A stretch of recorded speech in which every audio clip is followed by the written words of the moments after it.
Square Enix today released a lot of images and information through I think it's a Famitsu interview or a Famitsu piece that was done. Showed off a lot of new images, a lot of new key art of very, very famous, very important scenes in Final Fantasy VII, and some deep hints on some stuff that we hadn't seen before. So let's get right into it. Oh, and by the way, shout out to Darren, Micah, Amber, and William. They hit me up on Facebook, and they hit me up on Twitter saying, hey, did you see this? And, you know, as always, I was at work, you know, when all this was coming. But that's why I put that little thing up on YouTube today saying, yo, we got some stuff to talk about tonight. So we're going to get into it. So first off, of course, the iconic shot of Sephiroth burning Tifa and Cloud's childhood home to the ground, burning it to ashes. Of course, the scene in Nibelheim. One thing here, I think this straight up looks like a heavy metal album cover. This looks like some Swedish death metal, you know, like some North American 80s power metal. You know what I mean? He has this real illustrious quality to him. Like, there's a shot here in a little bit that you'll see, and he looks rugged, like rough, like more villainous. This right here is really the fallen knight shot, you know, like the beautiful knight or whatever turned evil, you know. I mean, this is such a killer shot. I like how they bulked his shoulders up. I was afraid that he would be too petite, you know what I mean. I was afraid that they were going to do that. One of the big things I complain about with some Square Enix characters sometimes is like their powerful characters to me don't look very powerful, even though we know they are.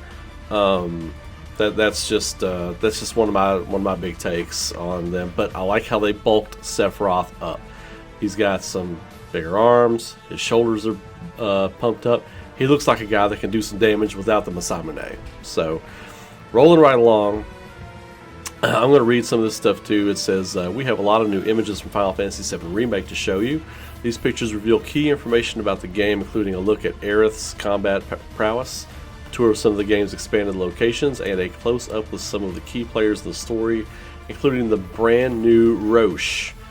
First, though, we have a couple of beautiful pieces of art to show you, focusing on two of the most beloved characters, Tifa and Sephiroth. Everybody's been raving about this Tifa piece here. I think it's cool. I like it, but everybody's just been like jaw-dropping. To be honest, this doesn't look too far off from the original key art for this scene. It doesn't. It's gorgeous. Don't get me wrong. I really like it a lot, but I think this right here definitely looks head and shoulders above the original shot of this. And whereas this one looks pretty close to that original shot. But again, I'm not complaining. I think it looks beautiful. It still looks great. The detail and everything in the background, the mountains and all that. I'm just thinking about the contrast between this and its original key art, and then the Sephiroth and the original key art. Moving along, character close-ups. Here's a look at some of the key figures from the Final Fantasy VII Remake, including a legend, Shinra's top brass, and a character who's entirely new, Sephiroth. Sephiroth is famed as the finest member of Shinra's elite soldier unit. His gallant efforts in the war with Wutai made him a hero, and he's inspired many a brave youth to join soldier. Cloud being one of those brave youth. Sephiroth is believed to have died during a top-secret mission, but there may be far more to the story than people know. Man, I just love how they're writing this stuff, like the dialogue and the words they're using to describe everything. It sounds so polished. You ever read like a press release and you think to yourself, who wrote that? It didn't really have any pop to it. These all have pop, and like everything they're releasing builds the mystery, builds kind of, you know what the story is about, but do we know what this story is about? Do we know what they're doing this time around? I love it. Alright, so this shot of Sephiroth right here, so I really feel like this shot is, well, it's obviously in President Shinra's office. I believe this is right before he kills President Shinra. And see, like he's kind of small right here in the mid regions, but look at his arms. Like he is beefed up. Like he looks like a powerful dude, and this belt thing he's got going on here. I mean, all this stuff looks amazing. Like the pattern and the leather of his jacket and stuff just looks friggin' incredible. And so there's no blood on the sword yet. So I believe this is before he kills President Shinra. Of course, we've all seen this shot right here. This is Cloud hallucinating and revisiting in his mind the scene where Sephiroth burns Nibelheim to the ground. And I've got an interesting take on that too, so I'll share that with you all here in a few. President Shinra, I love the way he looks. The current president of the Shinra Electric Power Company raised the company up from a small arms manufacturer to the massively powerful conglomerate it is today. He can be generous to his allies, but when it comes to business, he's utterly ruthless. He's willing to use cutthroat tactics to make a profit and eliminate anyone who gets in his way. So yeah, he looks cool, and he looks like an older Rufus. I mean, you can tell that's Rufus's dad. You know, I really dig what they've done with his look. This kind of with the lighting and stuff. Of course, that might just be the way his office is lit, but this looks like it'd be pulled from the same scene as this right here. Almost like he's trying to negotiate with Sephiroth or something like that. And Sephiroth's like, I'm not giving you the promised land. I'm going to pin you to your desk with this sword. Heidegger. Okay, so Heidegger looks dope. He looks dope. Like in Final Fantasy VII, the original, he's kind of like almost the butt of jokes. He's like the fat dude, you know, who's just a higher ranking official, and Rufus is always like, "Cut it! I told you to cut it out with that horse laugh." You know what I mean? And then there's that great scene in Costa del Sol where he gets scolded by Rufus, and Rufus goes off in the helicopter, and then he chases everybody on the dock away and pushes them into the water and stuff. But he looks legit. He looks like a boss in this. So, as well as being the director of public safety, Heidegger has been President Shinra's right-hand man since the early days of the company. He's just as ruthless as his boss and will do anything to get what he wants, even sacrifice his own subordinates. He's trusted implicitly by by the president, and this has made public security the most powerful department within Shinra. So, you know, that's basically their private army. He's basically Shinra's general. And he looks as such. Roche. Okay. Now this is where we're going to get, it's going to get interesting. So Roche, this third-class soldier turned rebel, is also known as Speed Demon. He loves bikes, speed, and anyone who can give him a challenge. His comrades, however, find him annoying. He constantly squeals his rear tire and makes them choke on fumes of burnt rubber. Okay. Now, everybody instantly thought, okay, so first off, I called this back when they first showed him. I think it was E3, when they first showed him that E3 trailer. I was like, this is not a soldier for... Everybody's like, hey, he's soldier first class. No, I said he wasn't. And this is also why I said there's going to be the Crisis Core tie-ins, because before Zack got promoted to soldier first class, he was second class or whatever, this was the sword he had. This is like a standard Shinra issue soldier sword, okay? Like before you get first class and get like a special sword or whatever, you know, you find your sword, like you find your lightsaber or whatever. This is the standard issue Shinra sword. So I was like, he's a lower class soldier. That's what he is. And I thought this guy was going to be just like a random mini boss. Maybe you fight him at the end of the first bombing run escape or whatever. But no. I think you will fight him at points. I don't think he's a bad dude. It says right here, this third class soldier turned rebel. He is no longer with Shinra. He's turned rebel. He is no longer with Shinra. So I think he's a reluctant ally. I think he will be a guest party member at points. I think he'll show up at pivotal points in the Midgard portion of the game. His fate, I don't know how he interacts with the story, how they write this new character into the new story elements. I don't know. I don't have a theory yet because I just read this shortly ago, and I'm like, he's not what everybody thinks he's going to be. You know, there's going to be probably some mini games where you race him, and it says his comrades. his comrades. He's with a group. He's with some kind of group. Don't know what it is yet. They're adding so much to this game, and we didn't even see this coming. You know, like, oh, okay, so he's a soldier, he's boss. Okay, we're gonna fight a bad guy. Wrong. We were all wrong. We were all wrong. Nobody thought this guy was gonna be an ally. Everybody, even me, I was like, okay, mini boss. He's like a mini boss or something. There's gonna be several soldiers you have to fight along the way, in which I still think there will be. But he's former soldier. He's now on his own. So Roche will be a reluctant ally. He will be the type of dude. He'll be Renji to Cloud's Ichigo. You know what I mean? He'll be Sasuke to Cloud's Naruto or whatever. You know what I mean? He won't. I don't think he'll be that prominent, but that'll be kind of his relationship. I can see them button heads, and I can see some of Cloud's backstory and some of the lore of Soldier being told through this guy's interaction. You know, like Roche is saying stuff like, "Well, yeah, I remember that sword. That's not your sword. You know, that was Zack's sword. That's Angeal's sword. I remember that sword. That's not your sword. Where'd you get that sword? Where's Zack?" You know, I can see stuff like that, and that could be an element they use to build that part of the story. So I wasn't excited for this right here at all because I thought he was just a throwaway character. Now I'm excited for this. So they just give you little tidbits along the way, little tidbits, little breadcrumbs here and there, you know. So I'm excited about that.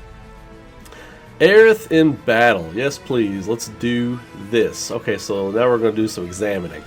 These next screenshots demonstrate how Aerith fights. Press of the square button will make her launch a ranged magic attack. By pressing square in repeatedly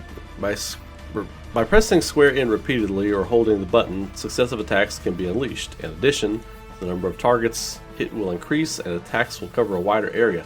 That's cool, man. And what that tells me is just this little bit they're going into with Aerith. Every character is gonna handle differently.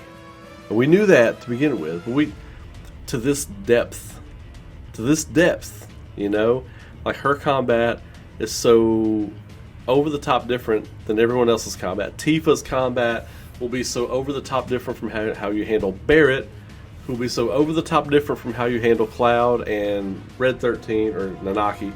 Sorry, I said Red 13 in another video. Somebody's like, his name's Nanaki. I'm like, I know. Okay, I know. But so yeah, that's really cool. So this is the train graveyard right here.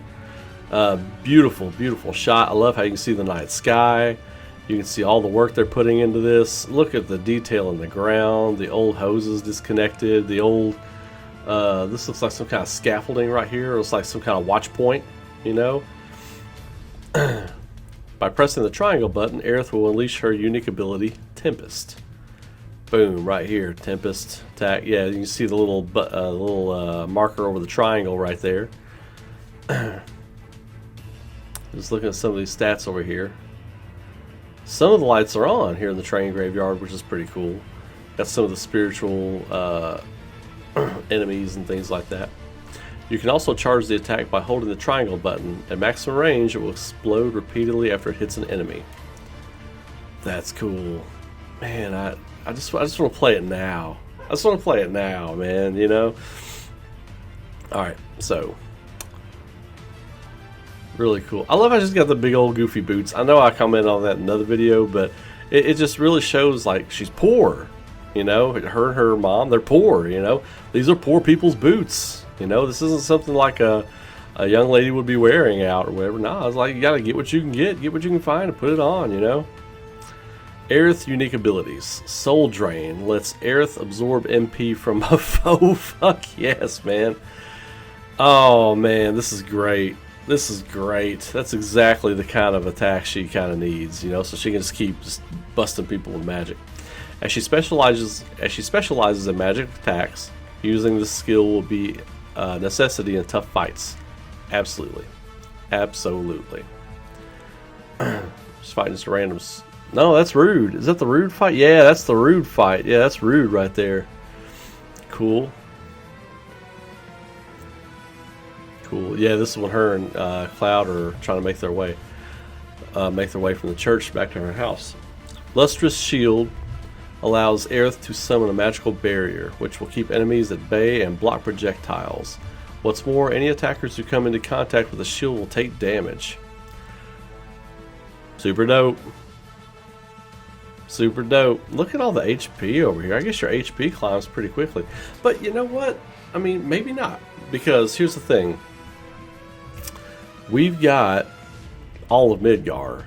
So this right here could be 15 hours between here and here. We just don't know. You know, we don't know the depth to which they're going into Midgar and how long the game is going to be. I think it's going to be a 45 hour game playing through the story. I think if you try to get everything, you're probably going to be looking at 55, 60 hours. If you go completionist route, which is what I plan to do on my playthrough the second time. First time, I'm just going to get through it. Second time, completionist. So, awesome. Shiva, very cool summon. Yuck, yuck. I get what you're doing there. Characters in Final Fantasy VII Remake can use summon materia. Orbs let them summon an intensely powerful ally into fight. The Queen of Ice, Shiva, is one such summon. This frosty figure gives an icy glare to enemies and a loving smile to allies. She skates around the battlefield and manipulates the air to freeze enemies in the blink of an eye. Once summoned, Shiva will fight automatically, but you can also issue commands to make her use specific abilities. Heavenly Strike creates a giant glacier and smashes it down onto an opponent. Very cool. Of course, yeah, she's got the meter right there. This is the rare boss in the train graveyard. It drops one of Aerith's rare staffs. And I was in a live stream the other night, or a couple of weeks ago, and somebody's like, "Don't forget to find the guy right there in that rare battle and get her staff." That's the enemy right there. Very cool looking. Very, very cool looking. Summons are governed by a special gauge. When it's empty, they'll disappear. But just before they leave, they'll deliver an especially powerful move. In Shiva's case, it's Diamond Dust, a move fans of the original Final Fantasy VII may remember. Shiva encases enemies in ice and then shatters them in spectacular fashion. She looks great, man. She looks great. Fantastic. Yep. All her and Ifrit, they look great. Let's see more. I want to see more. The Train Graveyard. Final Fantasy VII Remake takes many locations from the original game and redesigns and reinterprets them to add additional depth.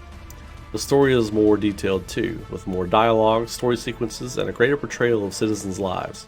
The Train Graveyard is a perfect example of this. Originally used during the construction of Midgar, this area has become a junkyard for old and abandoned trains.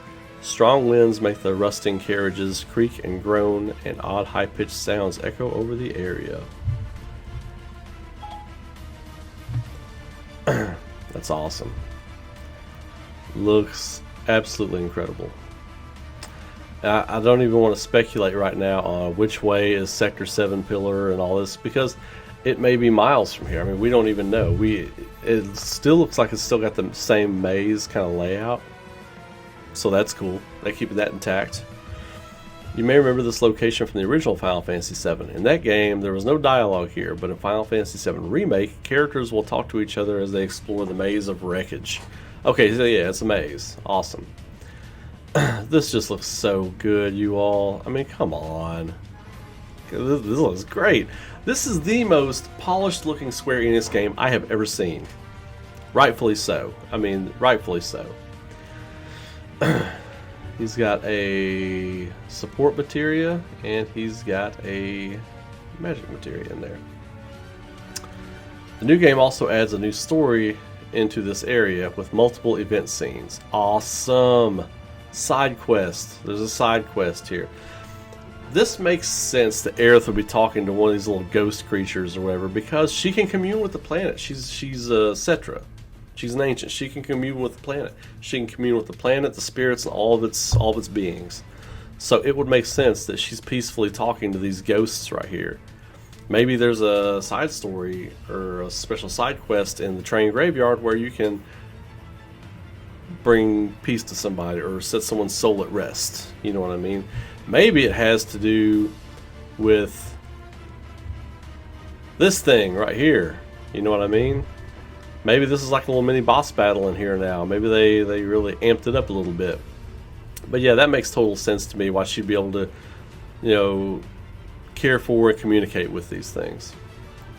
The Shinra Building. Oh, I love this shot too. Here, they're having to switch the trains back and forth and move things to get through the maze. Awesome. Looks gorgeous. The Shinra Building. Here's a look at another area of the game. The headquarters of the Shinra Electric Power Company is a 70-story skyscraper in the center of Midgar. Upon the upper levels, you'll find the offices of President Shinra and the directors, and a memorial floor where you can learn all about the history of Shinra. Alternatively, head to the Visual Entertainment Hall where you can see the latest technology being demonstrated. Easter eggs. There's going to be some Easter eggs in there. Easter eggs for something that's going to be trying to hunt you down. And Easter eggs for maybe some things you can steal and use later. Probably an Easter egg about the high wind. You're probably going to see a video about the high wind in there. You can't get it in this game. But I think, it's like, hey, showing off our latest, airship. Yeah, you get that. Have the tiny Bronco. Be talking about the tiny Bronco in there. Talking about their underwater research facilities. Little Easter eggs, little things that get you excited for the next game. Of